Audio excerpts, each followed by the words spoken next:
این سیم اصلی ورودی از دست است، مال نور بالا، اینم مال نور پایین. این سیم منفیه که دادم به ترمینال، اینم مثبت دادم به این ترمینال. یه دونه از منفی هم میاد به منفی مستقیما بدیم به چراغ. یه سرایی هم گرفتیم، یه دوتایی هم گرفتم برای رله، یه دوتایی اینجا هم برای رله. این هم سیم ورودی برقمون از دسته اومده. خب این سیما رو قطع میکنیم، سرسیم میزنیم، مراحلش رو نشون میدم. سرسیم میزنیم، وصل میکنیم به رله.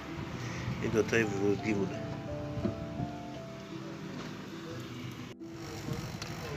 خب مثبت باتری مستقیم از باتری یکیش میاد وصل میشه به 87 این رله، یکیش هم به اون 87 اون یکی رله. بعد یه دونه منفی میاد وصل میشه به 85 این رله، یکی هم به 85 اون رله.